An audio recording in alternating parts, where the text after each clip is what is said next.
Halo, Assalamualaikum warahmatullahi wabarakatuh.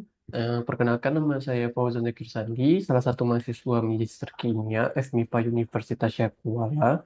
Sebelumnya saya ucapkan terima kasih kepada Profesor Dr. Renar Rinaldi Idrus sebagai dosen pengampu mata kuliah kromatografi lanjut yang telah memberikan saya kesempatan untuk mempresentasikan mengenai Isocratic Reverse Phase High Performance Liquid Chromatography atau disingkat dengan RP-HPLC. Nah, untuk outline yang akan saya bahas, yang pertama ada pendahuluan, yang kedua metodologi, yang ketiga hasil pembahasan, dan yang terakhir ada kesimpulan. Untuk artikel yang akan saya tinjau, berjudul Isocratic High Performance Liquid Chromatography or HPLC for simultaneous quantification of curcumin and piperin in a microparticle formulation containing curcuma longa and piper nigrum. Di mana tujuan utama dari penelitian ini adalah untuk mengembangkan dan memvalidasi metode analisis menggunakan kromatografi HPLC atau Socratic RP-HPLC yang mampu menentukan kadar kurkumin dan piperin secara simultan dalam formulasi mikropartikel berbasis dispersi padat yang mengandung ekstrak kurkuma longga atau sebagai sumber kurkumin dan piper nigrum atau sebagai sumber piperin. Untuk pendahuluan yang akan saya bahas, yang pertama ada kurkumin, di mana kurkumin sendiri adalah senyawa polifenol yang berwarna kuning yang diisolasi dari rimpang kunyit atau kurkuma longga, di mana kurkumin sendiri memiliki aktivitas antioksidan dan antiinflamasi yang tinggi. Untuk masalah utama pada kurkumin yaitu bioavailabilitas yang sangat rendah karena kelautan di dalam air yang sangat buruk, yaitu sebesar 11 nanogram per mililiter, dan metabolisme yang cepat. Untuk yang kedua, itu ada piperin, di mana piperin adalah alkaloid utama dalam lada hitam atau piper nigrum yang berfungsi sebagai bioenhancer, yaitu dapat meningkatkan penyerapan dan bioavailabilitas obat, termasuk kurkumin dengan menghambat enzim metabolisme obat dan meningkatkan transportasi di usus. Untuk gambar satu merupakan struktur molekul dari A kurkumin, B demetoksikurkumin, C bis demetoksikurkumin, dan D piperin.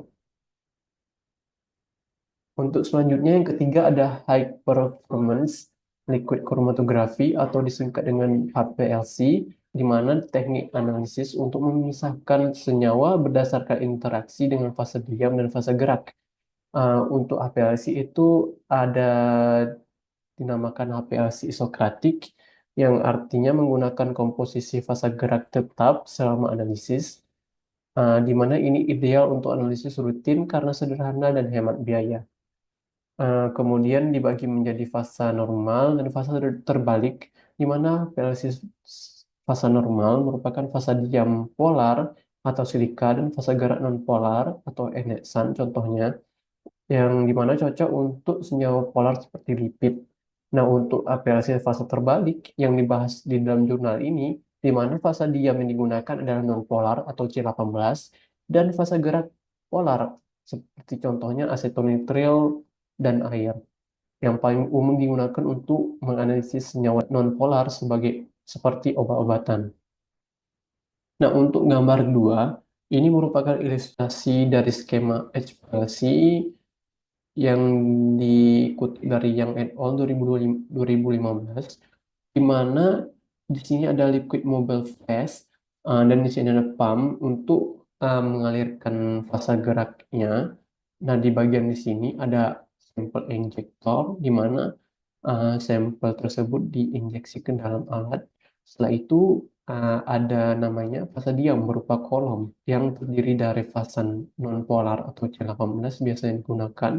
Dan setelah kolom terdapat detektor yang dapat menangkap waktu retensi dari analit tersebut. Kemudian berikutnya saya akan membahas metodologi, di mana untuk yang pertama itu ada preparasi mikropartikel dispersi padat. Nah, untuk metodenya kita ambil 1800 mg ekstrak kurkuma longga dan 600 mg ekstrak piper nigrum. Kita timbang, kemudian kita masukkan ke dalam 400 ml etanol. Ini sebagai larutan satu. Kemudian larutan satu ditambah dengan larutan 2 yang terdiri dari 50 ml etanol dan 3.600 mg PVK30, di mana PVP3K30 ini sebagai zat pembawa atau agen pembawa dari larutan satu. Dan setelah digabungkan, kemudian dipanaskan di atas hot plate. Setelah itu dimasukkan ke dalam alat spray dryer Bucci B290. Eh, Setelah itu kita lakukan analisis menggunakan scanning elektron mikroskopi atau SEM untuk melihat morfologi dari permukaannya. Kemudian yang kedua ada penentuan panjang gelombang deteksi. Yang pertama siapkan larutan metanol kurkumin sebanyak 15 mikrogram per mililiter dan piperin sebanyak 5 mikrogram per mililiter. Kemudian kita scan kedua larutan tersebut pada rentang panjang gelombang 315 sampai 450 nanometer dengan spektrofotometer UV vis. Nah, setelah itu kita pilih panjang gelombang deteksi berdasarkan titik potong spektrum kurkumin dan piperin. Setelah itu yang ketiga ada kondisi SPLC, di mana SPLC yang kita gunakan dengan kolom yaitu C18 dengan panjang 250 dikali 4,5 mm dengan ukuran partikel sebesar 5 mikrometer. Nah, untuk fase gerak yang digunakan yaitu campuran asetonitril metanol air dengan perbandingan 6,5 banding 5 banding 3,5%. Nah, untuk laju alir yang kita gunakan yaitu sebesar 1 ml per menit untuk deteksi UV pada panjang gelombang 353 nanometer itu diperoleh berdasarkan cara kerja sebelumnya. Kemudian untuk volume injeksi sebesar 20 mikroliter dan untuk suhu kolom nah itu berada pada suhu 33 derajat Celcius. Nah, berikutnya itu ada uji kesesuaian sistem atau sistem sustainability, di mana yang pertama kita siapkan campuran kurkumin sebesar 10 mikrogram per mililiter dan piperin sebesar 5 mikrogram per mililiter dalam metanol.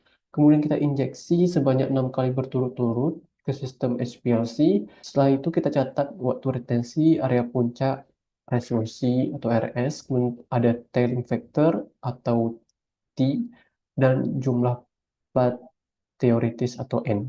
Kemudian kita hitung RSD dari parameter tersebut dan kita pastikan RSD tersebut kurang dari 2%. Nah, setelah itu ada uji spesifitas dan selektivitas. Itu kita siapkan belangko dari matriks formulasi tanpa kurkumin dan piperin. Setelah itu kita bandingkan kromatogram belangko dan kromatogram sampel formulasi yang mengandung kurkumin dan piperin. Nah, pastikan tidak ada interferensi atau pengoktor pada waktu retensi kurkumin dan piperin. Kemudian nilai RS itu lebih besar dari 1,5 yang menandakan selektivitas yang baik. Nah, setelah itu yang keenam itu ada penyiapan larutan standar dan kalibrasi, di mana kita siapkan larutan stok kurkumin dan piperin 1 mg per mililiter dalam metanol, kemudian kita simpan dalam vial yang gelap. Setelah itu kita buat larutan standar kurkumin dengan variasi konsentrasi dari 0,05 sampai 45 mikrogram per mililiter dan piperin sebesar 0,025 sampai 20 mikrogram per mililiter dengan pengenceran bertingkat atau dinamakan dengan two-fold dilution. Kemudian campur larutan standar sesuai konsentrasi yang diinginkan untuk kurva kalibrasi. Setelah itu analisis dengan APLC dan plot grafik area puncak versus konsentrasi. Nah, selanjutnya ada penentuan linearitas LOD dan LOQ, di mana analisis larutan standar pada berbagai konsentrasi. Setelah itu kita hitung koefisien korelasi atau R dari kurva kalibrasi, di mana nilai R-nya itu di atas 0,99 dianggap linear. Nah, setelah itu kita tentukan LOD dan LOQ menggunakan rumus di mana LOD sama dengan 3,3 kali SD per slop dan LOQ sama dengan 10 kali SD per slop. SD dapat diperoleh dari Y-intercept kurva kalibrasi. Setelah itu 8, ada uji akurasi dan presisi, di mana yang pertama kita siapkan sampel mikropartikel dan metanol sebesar 9,9 mikrogram per mililiter. Setelah itu kita spike dengan larutan stok kurkumin dan piperin agar didapat konsentrasi akhir. Nah, untuk kurkumin sendiri konsentrasinya yaitu 2,50, 15,00, 30,00 mikrogram per mililiter. Dan untuk piperin dengan konsentrasi sebesar 1,25, 7,5, 15,0 mikrogram per mililiter. Nah, setelah itu kita lakukan pengujian intraday atau satu hari dengan 3 kali replikasi dan interday sebanyak 3 hari berturut-turut. Kemudian kita hitung persen recovery untuk akurasi dan persen RSD untuk presisi. Setelah itu kita ada pengujian robustness, di mana kita ubah secara sengaja parameter berikut dengan minor, komposisi gerak, laju alir, dan panjang gelombang deteksi. Setelah itu kita analisis perubahan waktu retensi dan area puncak, dan di akhir kita hitung RSD, di mana nilainya kurang dari 2%, menandakan metode robust. Dan yang terakhir itu ada penetapan kadar kurkumin dan piperin dalam sampel, di mana larutan mikropartikel dalam metanol itu kita saring larutan dengan filter PTFE sebesar 0,22 mikrometer. Setelah itu kita injeksi ke dalam sistem HPLC sesuai dengan kondisi yang telah divalidasi. Setelah itu kita hitung kadar kurkumin dan piperin berdasarkan kurva kalibrasinya. Berikutnya merupakan hasil dan pembahasan dari artikel tersebut, di mana yang pertama ada karakterisasi mikropartikel dispersi padat, di mana mikropartikel dispersi padat yang digunakan dalam penelitian ini dibuat dengan metode spray drying menggunakan PVK30 sebagai agen pembawa dengan komposisi 30% ekstrak kurkumin longga dan 10% ekstrak piperin nigrum, di mana hasil karakterisasi menggunakan SEM berdasarkan gambar 3 menunjukkan bahwa mikropartikel yang dihasilkan memiliki bentuk sferis, yaitu bentuk bulat dan halus. Nah, bentuk sferis ini menandakan partikel yang terbentuk memiliki permukaan seragam, distribusi ukuran yang baik, serta kestabilan morfologi yang tinggi.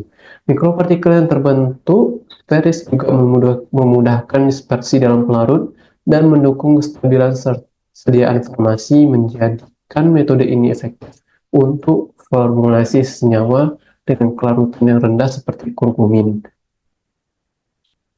Kemudian panjang gelombang deteksi, di mana penentuan panjang gelombang deteksi dilakukan melalui scanning spektrum UV vis terhadap larutan metanolik, kurkumin, dan piperin. Berdasarkan gambar 4, kurkumin menunjukkan absorbansi maksimum pada 425 nanometer, sedangkan piperin pada panjang gelombang 342 nanometer. Nah, kedua spektrum tersebut saling berpotongan pada 353 nanometer, sehingga panjang gelombang 353 nanometer dipilih sebagai panjang gelombang deteksi simultan.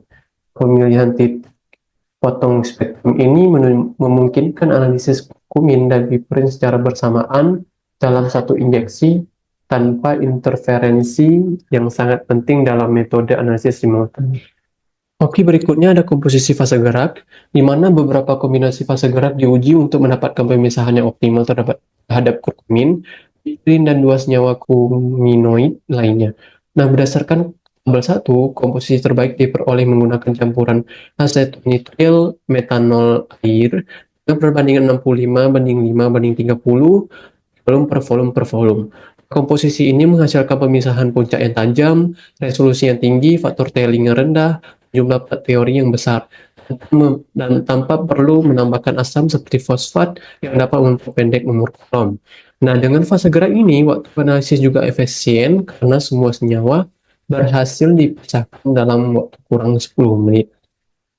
Untuk berikutnya ada pemisahan dengan HPLC, di mana gambar 5 menunjukkan kromatogram hasil pemisahan 4 senyawa utama yang terkandung dalam ekstrak kurkuma longga dan piperin nigrum menggunakan metode kromatografi cairan kinesia tinggi atau HPLC secara isokratik, di mana keempat senyawa yang terpisah dengan baik pada gambar ini adalah dimetoksikurkumin atau DMC, kemudian ada dimetoksikurkumin atau DMC, dan kurkumin atau C, dan kemudian yang terakhir ada piperin atau P.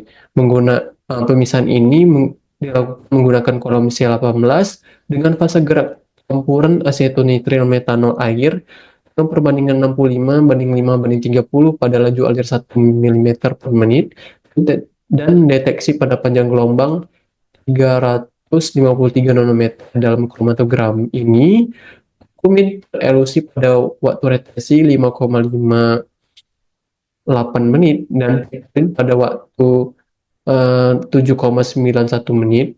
Kemudian nilai resolusi antar puncak itu melebihi 1,5, yang menunjukkan bahwa metode pemisahan mampu memisahkan setiap senyawa dengan tajam dan efektif tanpa adanya tumpang tindih atau overlapping. Nah, dengan hasil ini dapat disimpulkan bahwa metode HPLC yang dikembangkan memiliki kinerja pemisahan yang sangat baik untuk senyawa aktif dalam campuran ekstrak kompleks. Untuk berikutnya, gambar 6 menyajikan 3 kromatogram yang digunakan untuk mengevaluasi spesifitas dan selektivitas metode HPLC dalam mendeteksi kurkumin dan piperin di dalam sampel mikropartikel. Nah, untuk kromatogram pertama, gambar 6A, itu merupakan hasil analisis blank, yaitu formulasi tanpa bahan aktif, menunjukkan tidak ada puncak pada waktu retensi kurkumin dan piperin. Ini membuktikan bahwa tidak ada interferensi dari matriks formulasi sehingga metode dinyatakan spesifik. Untuk kromatogram kedua atau gambar 6B adalah larut standar hanya mengandung kurkumin sebesar 10 mikrogram per mililiter, piperin sebesar 5 mikrogram per mililiter, menunjukkan kedua puncak tajam dengan waktu retensi yang sesuai, yaitu sekitar 5,58 menit dan untuk kurkumin dan 7,91 menit untuk piperin. Untuk kromatogram 3 atau 6C adalah sampel mikropartikel yang mengandung ekstrak longga dan penigrum dan menampilkan puncak kurkumin dan piperin pada waktu retensi identik dengan larutan standar. Nah, puncak-puncak tersebut terpisah secara jelas dari kurkuminoid lainnya, tanpa adanya gangguan sinyal yang membuktikan bahwa metode ini memiliki selektivitas yang tinggi. Dengan demikian, gambar 6 memperkuat validasi metode HPLC yang dikembangkan untuk analisis simultan kurkumin dan piperin secara spesifik dan selektif dalam formulasi berbasis ekstrak tumbuhan. Untuk berikutnya ada kurva kalibrasi yang dibuat dengan membuat konsentrasi standar terhadap luas puncak atau area under curve atau AUC. Berdasarkan gambar 7, hasilnya menunjukkan hubungan linear yang sangat baik. Untuk kurkumin sendiri, kisaran konsentrasi yang digunakan adalah 2,5 sampai 30 mikrogram per mililiter, sedangkan untuk piperin adalah 1,25 sampai 15 mikrogram per mililiter, di mana korelasi linear ditunjukkan dengan nilai koefisien korelasi atau R di atas 0,99 untuk keduanya, yang membuktikan bahwa metode ini akurat dalam mengukur kadar senyawa dalam kisaran tersebut. Nah, untuk berikutnya ada linearity, range, and sensitivity, di mana metode ini menunjukkan linearitas yang tinggi dalam rentang konsentrasi yang luas untuk kedua senyawa. Untuk nilai RSD dari slope di bawah 2%, yang mendukung konsistensi hubungan antara konsentrasi dan respon detektor. Sedangkan untuk batas deteksi atau LOD untuk piperin adalah 0,27 mikrogram per mililiter dan untuk kurkumin sebesar 0,42 mikrogram per mililiter. Sementara itu batas kuantifikasi LOD adalah 0,91 mikrogram per mililiter untuk piperin dan 1,41 mikrogram per mililiter untuk kurkumin. Nilai-nilai ini menunjukkan bahwa metode yang sangat sensitif dan mampu mendeteksi jumlah senyawa yang sangat kecil secara akurat. Setelah itu, akurasi dan presisi, di mana pengujian akurasi dan presisi dilakukan dengan metode spike recovery pada 3 level konsentrasi, rendah, sedang, dan tinggi, di mana hasilnya menunjukkan bahwa recovery kurkumin berkisar antara 100,78% hingga 102,51%, dan piperin antara 99,54% hingga 101,50% untuk uji intra-hari. Nah, untuk uji antar hari atau interday juga memberikan nilai recovery yang stabil. Nah, untuk RSD dari semua pengujian berada di bawah 2%, menunjukkan presisi yang sangat baik. Hasil ini memenuhi standar AOAC yang menunjukkan bahwa metode ini dapat digunakan secara rutin dalam laboratorium untuk analisis kurkumin dan piperin. Nah, itu ada uji robustness, di mana robustness sendiri itu menguji beberapa stabil hasil metode saat terjadi perubahan kecil dalam parameter analisis, di mana pengujian dilakukan dengan sedikit memodifikasi komposisi fase gerak, atau plus minus 2%, kemudian laju alir dengan plus minus 0,1 ml per menit, dan panjang gelombang deteksi dengan plus minus 2 nanometer. Nah, hasilnya menunjukkan bahwa semua perubahan tersebut tidak menyebabkan penyimpanan signifikan dalam waktu retensi dan area puncak. RSD tetap di bawah 2%, menandakan bahwa metode ini robust, dapat diandalkan dalam berbagai kondisi operasional. Yaitu adanya kadar kurkumin dan piperin dalam mikropartikel, di mana metode yang dikembangkan, yang telah dikembangkan kemudian digunakan untuk menentukan kadar kurkumin dan piperin dalam sampel mikropartikel. Untuk hasil analisis menunjukkan bahwa kadar kurkumin adalah 22,42 plus minus 0,67% berat per berat, dan piperin adalah sebesar 9,04 minus 0,67% berat per berat. Jika dibandingkan dengan kadar teoritis berdasarkan formulasi, 30% ekstrak C longga dan 10% ekstrak penigrum diperoleh persen recovery sebesar 99,14% untuk kurkumin dan 91,31% untuk piperin. Hasil ini sesuai dengan spesifikasi USP yang menyaratkan kadar zat aktif dalam sediaan berada dalam kisaran 90-110%, sehingga dapat disimpulkan bahwa metode ini valid untuk pengujian kadar zat aktif dalam sediaan kompleks berbasis ekstrak tumbuhan. Simpulannya, di mana metode isokratik RP-HPLC yang dikembangkan terbukti akurat, presisi selektif, dan sensitif untuk analisis simultan kurkumin dan piperin dalam formulasi mikropartikel berbasis ekstrak kurkuma longga dan piper nigrum. Yang kedua, metode ini berhasil memisahkan senyawa aktif dari campuran ekstrak secara efisien dengan waktu analisis singkat di bawah 10 menit. Untuk daftar kepustakaan yang saya tinjau itu dari String et al. 2021 dan Yang et al. 2015. Baik, sekian dari presentasi saya.